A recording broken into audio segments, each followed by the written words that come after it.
জয়গুরু। পরম দয়াল শিশি ঠাকুরের শ্রীচরণে জানাই ভূমিষ্ঠ প্রণাম। আপনাদের প্রতি প্রত্যেককে জানাই রানন্দিত জয়গুরু।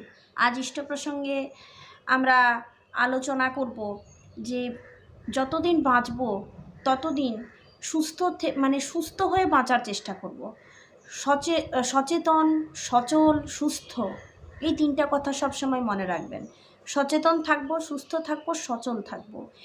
এই তিনটে সচেতন, সুস্থ আর সচল, এই অবস্থায় যদি আমরা জীবনে বেঁচে থাকি তবেই লাভ। অসুস্থ, অলস হয়ে আমাদের বেঁচে থেকে লাভ নেই। তাই ঠাকুর বললেন, মিনমিনে পিনপিনে হয়ে বাঁচার দরকার নেই, বাঁচলে বাঁচার মতো বাঁচো। সেটাই ঠিক। মানসিক স্বাস্থ্যকে বিঘ্নিত করলে কোনো কাজই হবে না। তাই এমন কিছু কাজ আমরা করব না যাতে করে আমাদের মানসিক স্বাস্থ্যটা খারাপ হয়। আজকে এটাই আমাদের আলোচ্য বিষয়। আপনারা জানেন খাদ্য খাদ্যর উপরে আমরা কতটা নির্ভরশীল। খাদ্য থেকে কি কি হয় আজকে আপনারা শুনলে অবাক হয়ে যাবেন। খাদ্য থেকে কি কি হয়, শুধু খাওয়াটার উপর, এইটুকু খাওয়া থেকে যে এত কিছু হয়, এটা আজকে আমি খুব রিসেন্ট আলোচনা পত্রিকা ফাল্গুন মাসের 4 মার্চ 2026 আলোচনা পত্রিকা। তো একজন আলোচনা করছেন, একজন দাদা। আমি আপনাদের সবটাই বলছি, একটু সময় দেন, একটু ধৈর্য সহকারে ব্যাপারটা শুনুন। ডাক্তার উদয়শঙ্কর মণ্ডল, তার আলোচ্য বিষয় ছিল mental health awareness and stress management. মানসিক স্বাস্থ্য সচেতনতা ও মানসিক চাপ নিয়ন্ত্রণ করা বর্তমানে দ্রুত যাপনশৈলীর দিনে একটা গুরুত্বপূর্ণ বিষয় হয়ে উঠেছে সর্বস্তরের মানুষের কাছে। স্বাস্থ্যের সার্বিক অবস্থার অনুষঙ্গগুলো মুখ্যত নির্ভর করে মানসিক স্বাস্থ্যের অবস্থার উপর। তাই মনের যত্ন নেওয়ার পরে প্রত্যক্ষভাবে জড়িত রয়েছে শারীরিক সুস্থতার বিষয়টিও। বর্তমান যুগ পরিস্থিতিতে মানসিক চাপ ছোট বড় সবারই দৈনন্দিন জীবনের সঙ্গী হয়ে উঠেছে। এই মানসিক চাপকে কাটিয়ে উঠে মনের স্বাস্থ্যকে কিভাবে তরতাজা রাখা যায় তারই কথা ধরা থাকে ডাক্তার মণ্ডলের উপস্থাপনায়। তিনি বললেন যে দীর্ঘমেয়াদী মানসিক প্রশান্তি নির্ভর করে জীবন নিয়ন্ত্রণের কৌশলের উপর। রাগ, দুশ্চিন্তা, মানসিক চাপ জীবনে অস্থিরতা ও বিড়ম্বনাকে বাড়িয়ে তোলে। এই পরিস্থিতি দীর্ঘায়িত হতে থাকলে একটা সময় তা ব্যাধির আকার নিয়ে নেয়। কেন এত রোগ মানুষের, কেন এত ব্যথা জানেন? এই মন থেকে সব কিছু উৎপত্তি, আর খাবার থেকে। আজ থেকে শুনলে আপনারাও খাবার খেতে ভয় করবেন। একটু শুনে রাখুন, শিক্ষা নেওয়া আমাদের কখনো শেষ হয় না। তাই আমাদের প্রত্যেকটা মানুষকে সবজান্তা ভাব নিয়ে থাকা চলবে না। সবজান্তা ভাব নিয়ে থাকলে কোনো কিছুই জীবনে শেখা যায় না। অশান্ত মনকে শান্ত করার কৌশল যতটুকু আমার নিয়ন্ত্রণে আছে তা নিয়ন্ত্রণের যথাবিধি চেষ্টা করা, আর যা আমার নিয়ন্ত্রণের আওতার বাইরে তাকে মেনে নেওয়া। দ্রুতগতির জীবনে মানসিক সমস্যাগুলি নিয়ন্ত্রণের সহজ কৌশল হলো নিয়মিত হালকা ব্যায়াম, শরীর চর্চা করা, ধ্যান, ইতিবাচক চিন্তার অভ্যাস। মনের স্বাস্থ্য ঠিক রাখতে সবার আগে জরুরি জীবনের দৃষ্টিভঙ্গি বদল। মন ভালো রাখতে নিয়মিত গান শোনা, নিজের বাইরে আর কাউকে ভালোবাসা, অন্যের জন্য করা ইত্যাদি অভ্যাস জীবনযাপনের অভিমুখকে বদলে দেয়, যা আনন্দে বাঁচার মোক্ষম দাওয়ায়। বুঝতে পারছেন? আজকালকার দিনে এর বিপরীত আমরা করি। নিজের জন্য ভাবা, নিজের জন্য করা, নিজের জন্য চিন্তা করতে করতে আমাদের জীবনে আনন্দটাই থাকে না। মন ভালো রাখতে আপনারা গান করুন। আপনার পরিবার ছাড়া আপনি অন্য কাউকে ভালোবাসতে শিখুন। অন্যের জন্য কিছু করুন, সবসময় নিজের জন্যই যে করবেন, নিজের পরিবার, সন্তান সন্ততি, ছেলে ছাড়াও আপনি অন্যের জন্য কিছু করুন। এ আপনাকে বাঁচার উৎসাহ দেবে এবং বেড়ে যাওয়ার জন্য এগিয়ে দেবে। এতে করে কি হয়, আনন্দে থাকতে, মনকে শান্ত রাখতে জীবনের একটা সুনির্দিষ্ট উদ্দেশ্য থাকতে হবে।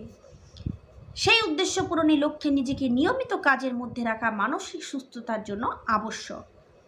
আবেগ নিয়ন্ত্রণে সামাজিক যোগাযোগ মনের ভারসাম্য বজায় রাখতে সাহায্য করে।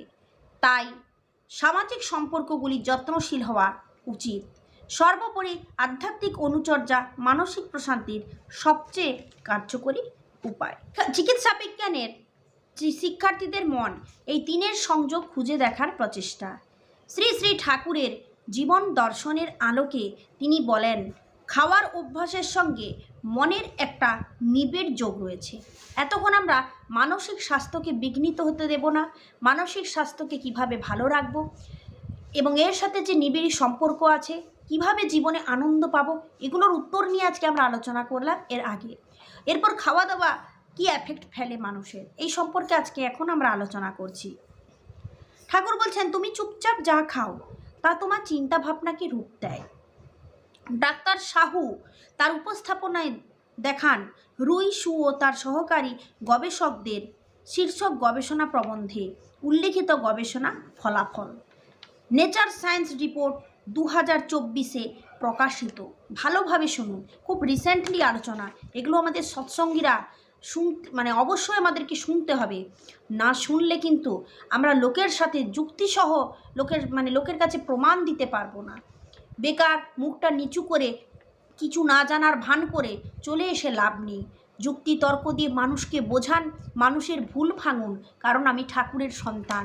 ঠাকুর যে আমার ভুল শেখাচ্ছেন না, তিনি যে ভুল প্রমাণ করছেন না, এটা হচ্ছে আমাদের প্রত্যেককে বুঝিয়ে দিতে হবে। আমাদের যুক্তি জানা চাই, তর্ক জানা চাই। যাই হোক, উল্লিখিত গবেষণার ফলাফল। নিরামিষ খাবার গ্রহণকারীদের সাফল্য আমিষ খাবার গ্রহণকারীদের থেকে বেশি। এই সূত্রেই তিনি উল্লেখ করেন, স্বাস্থ্যকর তাজা খাবার মনের স্বচ্ছতা এবং প্রশান্তি আনে। আমরা অনেক সময় বাসি পুরানো জিনিস, পান্তা ভাত এক্ষুনি এখানে আপনার প্রশ্ন উঠবে যে ঠাকুর তো পান্তা ভাত খেতে বলেছেন, তা তৈরির একটা প্রসেস আছে, সেটা খেলে শরীরে উপকার হয়। পান্তা ভাতটা গলে গেল, পচা মানির টক গন্ধ, সেটা খেয়ে খুব টেস্ট করে খেলাম, পেঁয়াজ লঙ্কা দিয়ে সব কিছু দিয়ে ভালোভাবে চপ দিয়ে খেয়ে নিলাম। তারপর আপনার শরীরে কি হবে? বাসি পাউরুটি, বাসি রুটি, কাল রাতের তরকারিটা গন্ধ শুকে দেখছি আজ সকালে বেশ ভালোই আছে, আর কালকের থেকে আরও বেশি টেস্ট লাগছে, তাহলে চলো খেয়ে নিই। এই যে বাসি খাবার, পচা খাবার আমাদের শরীরে কি হয় জানেন খেলে? এই সূত্রে তিনি উল্লেখ করেন, স্বাস্থ্যকর তাজা খাবার মনের স্বচ্ছতা এবং প্রশান্তি আনে। বাসি, অতিরিক্ত মশলাদার, জাঙ্ক ফুড মনে অস্থিরতা এবং নিস্তেজ ভাব তৈরি করে। সর্বোপরি অতিরিক্ত খাওয়া অলসতা আনে, মনোযোগের অভাব সৃষ্টি করে। একদিন বেশ করে পান্তা ভাত খেয়ে নেবেন, কিছুক্ষণ পরে দেখবেন আপনি আর বসতে পারছেন না, আপনার সে স্টেমিনাটা আর নেই। কারণ কি জানেন? আপনার অলসতা আসবে, মনোযোগ বিঘ্ন হবে। তার জায়গায় আপনি যদি টাটকা হাতের তৈরি দুটো রুটি খান, একটু মুড়ি খান, এই তাজা খাবারগুলো খান, শুকনো খাবারগুলো খান, দেখবেন আপনি অনেকখানি ভালো আছেন। হয়তো আপনার পেট পুরো ভরবে না, হাফ পেট ভরবে, কিন্তু তাতেও আপনার শরীরে তাজা ভাবটা থাকবে, কারণ আপনি তাজা খাবার খেয়েছেন। অলসতার ভাব আপনার ভেতরে আসবেই না, বিশ্রাম করতে আপনার মনে যাবে না। কিন্তু পেট ভরে গলা অবধি পান্তা ভাত খেয়ে নিলেই কিছুক্ষণ পরে দেখবেন সেই বাসি পচার এফেক্ট আপনার শরীরে আসছে। মনোযোগ তো থাকছেই না, কেবল শুধু শুতেই মন যাচ্ছে, মনে হচ্ছে বেশ করে একটু ঘুমিয়ে নিলে ভালো হতো। যাই হোক, তিনি কে হুইলান ও তার সহকারী গবেষকদের গবেষণার ফলাফল উল্লেখ করে দেখান, অতিরিক্ত স্বাদযুক্ত মশলাদার খাবার অপ্রয়োজনীয় অতিরিক্ত উত্তেজনা, মানসিক অস্থিরতা তৈরি করে। কিছু মানুষ আছে মানসিক স্থির থাকেই না তার, জানেন, কোথাও না কোথাও দেখবেন, খুঁজে বার করবেন, অতিরিক্ত ঝটপটা ঝাল মশলা খাবার, তেল দিয়ে তৈরি খাবার, যা আমাদের শরীরকে নষ্ট করে। প্রক্রিয়াজাত প্রক্রিয়াজাত খাবার খেলে ডোপামিনের মানে একটি মস্তিষ্কের গুরুত্বপূর্ণ ট্রান্সমিটার এবং হরমোন যা আনন্দের অনুভূতি, অনুপ্রেরণা, স্মৃতি, মনোযোগ প্রভৃতি শারীরিক নড়াচড়া নিয়ন্ত্রণে কাজ করে। এই ডোপামিন যে মানে অতি প্রক্রিয়াজাত খাবার খেলে ডোপামিনের চলাচলের পথকে ব্যাহত করে, তাই মানসিক ভারসাম্যকে শক্তিশালী করতে জিভের ওপর নিয়ন্ত্রণ জরুরি। সুতরাং একটি সুনিয়ন্ত্রিত স্বাস্থ্যকর জীবনধারা হলো জীবনে সাফল্যের মন্ত্র। ডাক্তার সাহু তার আলোচনার পরিসমাপ্তিতে উল্লেখ করেন, শ্রী শ্রী ঠাকুর জোর দিয়েছেন তাজা সহজপাচ্য খাবার, সময় মতো খাবার উপর এবং অনাবশ্যক ভোগবিলাসকে এড়িয়ে চলার। শ্রী শ্রী ঠাকুরের অন্তর্দৃষ্টি পুষ্টি মনোরোগবিদ্যার বর্তমান গবেষণায় উঠে আসার ফলাফলের সাথে সামঞ্জস্যপূর্ণ। ডাক্তার সাহু উপস্থিত চিকিৎসা বিজ্ঞানে যুক্ত শ্রোতাদের উদ্দেশ্যে বললেন, খাবার মেজাজকে প্রভাবিত করে। যখন আমি ইষ্টপ্রসঙ্গ শুরু করি তখনই আপনাদের বললাম যে খাওয়া থেকে যে কি হতে পারে তা আপনারা এক নজরে জেনে নিন। এই যে মেজাজ, অনেকের দেখবেন মেজাজ খুব খিটখিটে, তার সঙ্গে কথাই বলা যাচ্ছে না, কেন জানেন? খাবার হচ্ছে মেজাজকে প্রভাবিত করে, মেজাজ মনকে প্রভাবিত করে, মন আমরা যে ডাক্তার হয়ে উঠি তার উপর প্রভাব ফেলে। একটা বিভিন্ন তথ্য বলছে, শেষ 2 শতকে 25 থেকে 44 বছর বয়সী ভারতীয় তরুণদের আকস্মিক হৃদরোগে আক্রান্ত হয়ে মারা যাওয়ার দ্রুত বৃদ্ধি পেয়েছে 80%। এর জন্য দায়ী মানসিক অস্থিরতা, ঘুমের অভাব, উচ্চ রক্তচাপের পরিবেশ, পরীক্ষার চাপ। এই নিয়ে মানে পুরোটাই আছে, এটা আমাদের প্রত্যেককে শুনতে হবে। তো বাকিটা আমি কালকে আলোচনা করব। আপনারা নিশ্চয়ই অনেকখানি বুঝেছেন এই বিষয়গুলো নিয়ে, কারণ আপনারা প্রত্যেকেই জানেন এগুলো কিন্তু আমাদেরকে একটু মানে সচেতন হতে হবে খাওয়া সম্পর্কে। আজ প্রসঙ্গ এই পর্যন্ত। জয় গুরু।